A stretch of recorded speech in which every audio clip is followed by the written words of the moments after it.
Hello everyone, Father Brett here.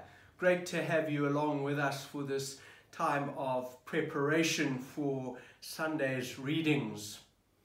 What are the readings for this 30th Sunday of Ordinary Time in Year A?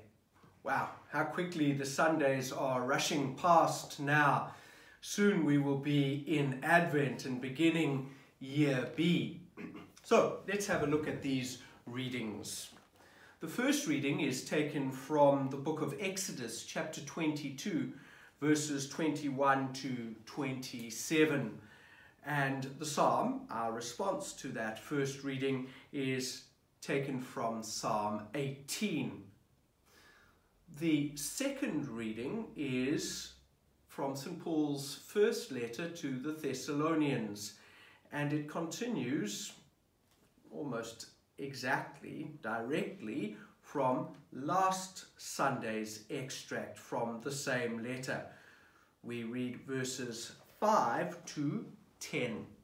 And then the Gospel is from St. Matthew's Gospel, chapter 22, verses 34 to 40.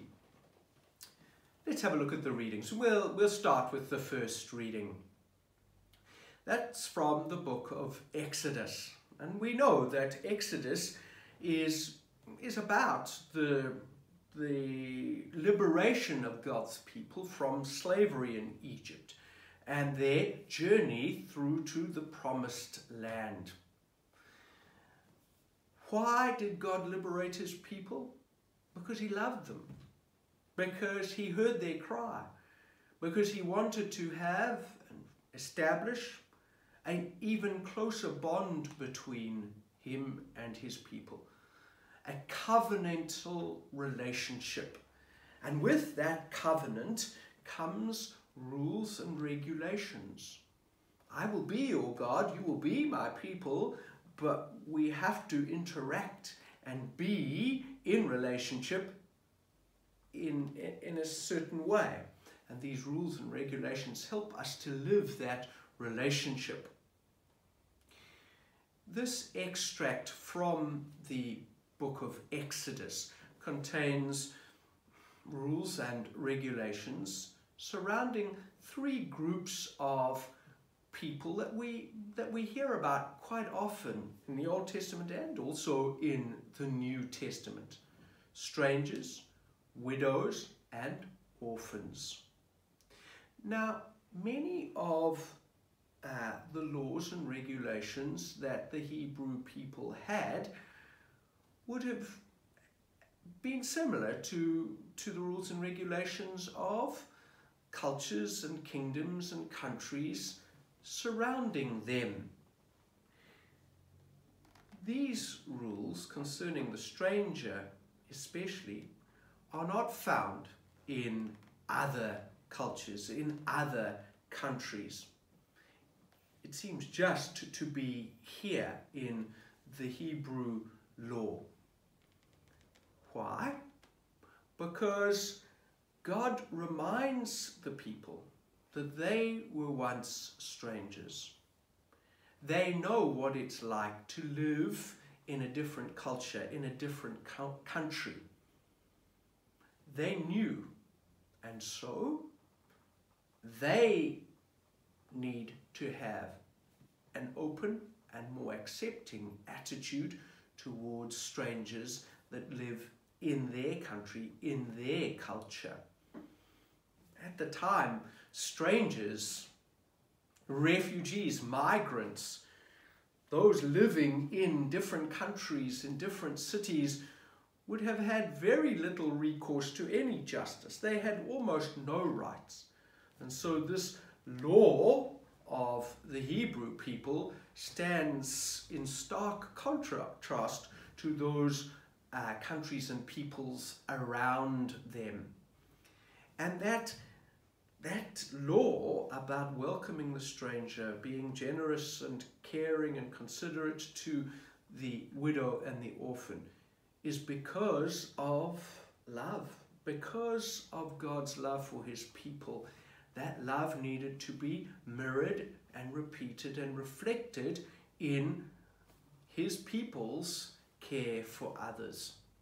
And so really a very powerful reading for us still today, because as we look at incidents of xenophobia in our own country here in South Africa, there's those times of anger and violence towards those from other parts of Africa are really inexcusable in the light of this first reading.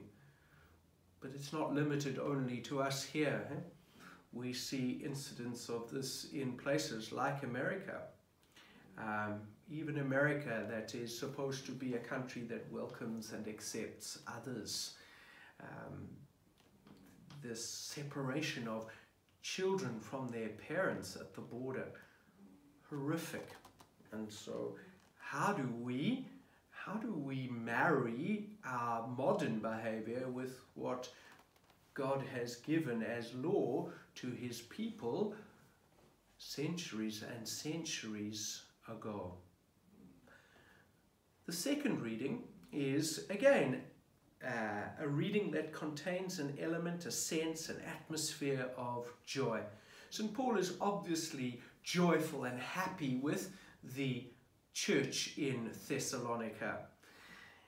He knows too that there are other churches that are beginning to establish themselves and to grow and to start to flourish, just like the church in Thessalonica.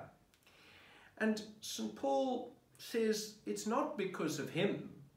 However gifted a preacher and orator St. Paul is, it's not because of his giftedness alone that these communities, these early churches are beginning to grow and flourish. No, it comes from the power of the gospel. The Spirit of God is causing this growth. And that's a good thing for us to remember. We're still in Mission Month. Last Sunday we celebrated Mission Sunday. We are still, and especially in this parish, it is a major focus of our parish to be outward looking, to be missionary. This is a reminder to us that we don't have to be brilliant orators. We don't have to have incredible knowledge of theology to be missionary. If we just trust in God's Spirit, the power of the gospel, incredible things can happen. Paul is writing here only about 20 odd years after the death of Jesus, and in that short time so much has happened. The church has grown incredibly. Why do we not trust and believe that with our little skills and gifts and efforts, with the power of the gospel, great things can happen and we can make a significant difference in our communities? So a good reminder for us about the power of the gospel working with us to achieve mission.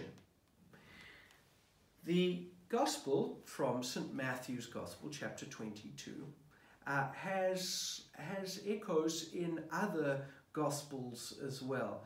Certainly Mark and Luke, maybe not so clear in John's Gospel, but there too. If we consider that the law was rather detailed, the law was rather complicated and involved, the Jewish law, we can see why St. Matthew is trying to sum everything up. Remember, Matthew's community is primarily a Jewish Christian community, so they would have been aware of all the many laws and regulations at the time. And St. Matthew says those laws are complicated and complex. They are many and varied, but they may be summed up in our love for God and our love for our neighbor. So what Matthew is doing here is pretty much what he does throughout his gospel. That the Old Testament is fulfilled and summed up in Jesus. So the law, the Jewish laws, and there were so many of them, hey? This little commentary I have here says there were 613 laws. 365 were prohibitions and 240 were actions that had to be carried out. Wow, how many you had to learn and try and follow. And St. Matthew says, well, those laws are important, yes, but they can be summed up in the great commandment. Love the Lord your God and love your neighbor. We must also remember that that Jesus expands the law of the Old Testament though as well. It's not kept in its entirety. He expands it, because the idea of neighbor, certainly in the book of Leviticus, was not the stranger. The neighbor was another person of Hebrew stock, one of the Israelites. They were your neighbor. Other Gentiles were not considered neighbors. So you didn't have to be kind and loving to your Gentile people living in your society, only your Hebrew brothers and sisters. When Jesus expands that, it's clearly, hey, and that's the link to the book of Exodus. The stranger, those outside, we are to love. So, I think for us, the theme to this coming Sunday is about not getting caught up in too many rules and regulations, because they can cause our minds to get a bit clogged up. But to see always the great commandment to love God and to love others, the stranger, those weak, those frail, those whom society rejects, to love them as we love ourselves, as we love God. And by doing that, by loving others, we love God. We do love God in our care and our love for others. And so we don't need to get our minds tangled up about what to do with this person, how we treat that person, and how we live as a community. Rather, we look at how we love one another, and that gives meaning to the great commandment to go out to all the world, to all the nations. We do it because we love. We do it because we love them and we love God. I hope these thoughts and ideas give you something to pray about and to reflect on as you prepare for the 30th Sunday of Ordinary Time in Year A. We look forward to having you with us. God bless and keep safe till then. Bye-bye.